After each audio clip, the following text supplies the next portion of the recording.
Hi, my name is Barb Nangle. I'm the founder of Higher Power Coaching and Consulting. I want to welcome you to my podcast, Fragmented to Whole, Life Lessons from 12-Step Recovery. This is episode 59, Making Things Mean Things That They Don't. Before recovery, very often when things would happen, I would decide it means this. And I would make things mean things that they don't. And I would act as if the meaning I placed on an event or an incident or an interaction was the truth. Recovery taught me that I was doing this and that I don't have all the information about a situation. I only have my own personal perspective about something. I really don't know what other people's motives are. Hell, I sometimes don't even know what my motives are. So how can I possibly know what other people's motives are? I believe this is also related to comparing our insides to other people's outsides. When I look at someone else and I decide something about them, like they're strong or courageous or healthy or successful or whatever, and then I go into the rooms of recovery and I hear people who on the face of things look like they're pretty successful and content proceed to talk about all of the pain and drama, dysfunction, and suffering they go through, I realize that I shouldn't judge a book by its cover. Or maybe I think someone's a complete ass, and then this brilliant wisdom about how to live a life of meaning comes out of their mouth. And again, I learn, don't judge a book by its cover, which is another way of saying don't make things mean things that they don't. Here's a better example of making things mean things that they don't. This past Christmas, I got a gift from someone and they told me before we exchanged gifts that they really didn't have time for wrapping. I was completely okay with that, but I know for a fact that before recovery, I would have made that mean they don't love me, they don't care about me. What's cool about recovery is not only do I not make something as benign as an unwrapped gift mean that someone doesn't love or care for me, but I can also see that that's how I used to think, which means I can see my part in the dysfunction of my life before recovery. Prior to recovery, I wasn't even aware that I thought like that. Recovery showed me that I had some pretty distorted thinking and then what that thinking was like. Now, I understand that the way for me to know how people feel about me is the way they treat me over time. It's not contained in one simple act. I realize now that I would take all these different acts and I would build a case against somebody because I made things mean things that they didn't. I also know that my ego, or my disease, as some of us in recovery say, wants me to be miserable. And one of the ways it does that is it tells me things in my own voice in my head that will keep others at a distance from me, or that will keep me separate from other people. My brain still tells me effed up stuff about people sometimes. I just know now not to listen to it. So let me tell you a little more about that unwrapped Christmas gift. It was a microphone that has its own speaker. I can magnify my voice with the flick of a switch. And what's really incredible about that is my entire life, I was told I was too loud. And I came to internalize the belief that I was too much.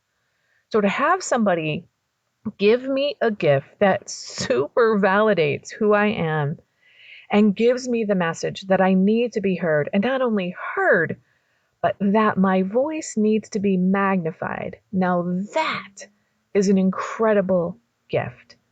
Yet, if I had made it mean that the unwrapped present meant they didn't love me, I would have completely glossed over all of this appreciation and had no appreciation for the value of the gift, which is that somebody knows me. They know who I am, what my wounds are, and how they might possibly heal them.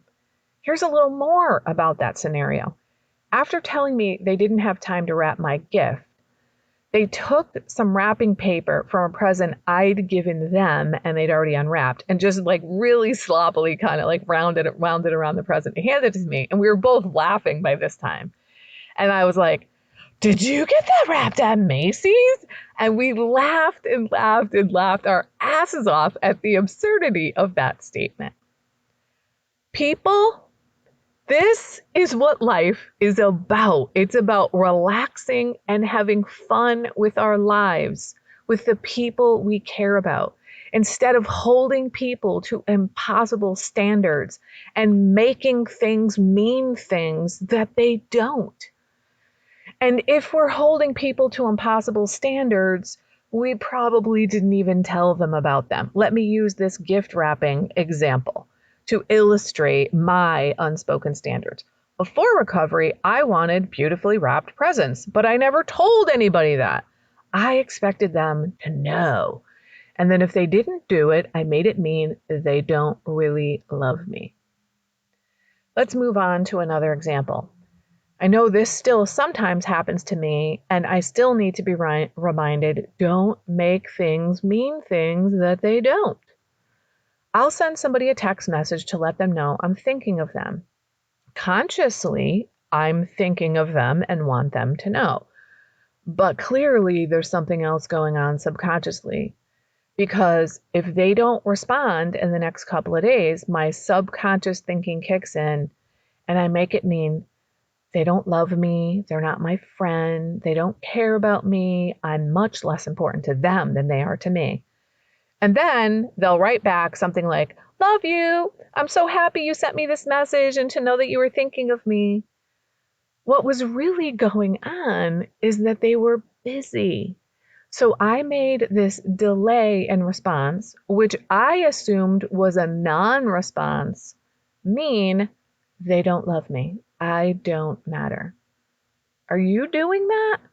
Is there somebody you're doing that with? I suspect there might be.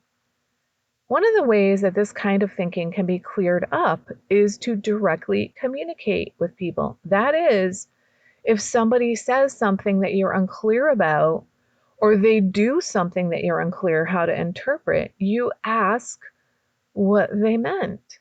You could say, hey, I texted you 2 weeks ago to check in on you and you never responded. What's up? Did you get my message? Or if somebody says something and you don't know what it means, you can say, I don't know what that means. I found myself saying, I don't know what that means pretty regularly now that I'm in recovery. And it is such a relief when I'm unclear about something to get clarity. That was just not my experience in life before recovery. I somehow grew up with the notion that I was supposed to know things. And I also internalized the belief that I wasn't allowed to ask questions. And somehow I was supposed to read other people's minds. The first time I did the 12 steps, it was with a small group because there were no sponsors in my area. And we realized as a group that the reason we wanted people to read our minds is because we thought that's how it works. We'd been, quote, reading other people's minds our whole lives. Why weren't people reading ours? Who cares if we were wrong? This is yet another way in which my life before recovery has become crystal clear. While I was in it, I had no idea that this was how I was thinking. I didn't know that I thought people should read my mind, but obviously I thought that. And I didn't know that I was making things mean things that they don't. If someone did something that could possibly have been interpreted as being against me, that's how I interpreted it. But now I know that I don't need to make things mean things that they don't. I get to ask what things mean if I don't understand. And I question when my brain tells me things like, he doesn't love you, or she doesn't care about you, or you don't matter. Especially when that happens after just one incident or one interaction when the rest of my relationship with that person has been wonderful. I hope this has been helpful for you to see how my brain has worked over time and seeing how you may be making things mean things that they don't. I wish you well in clearing up your distorted thinking, my friends. That's it for today. If you like what you've heard here, then you just might be interested in private coaching with me. If that sounds like you, head on over to my website, which is higherpowercoachingandconsulting.com, and click on the contact menu. I'd be happy to schedule a consultation with you to help you make lasting changes in your life, like I've made deep, lasting changes in my life. My ideal client is someone who is ripe for change, but I'll coach anyone who wants to be happy, joyous, and free. So if that's you, shoot me an email. I'd love to hear from you.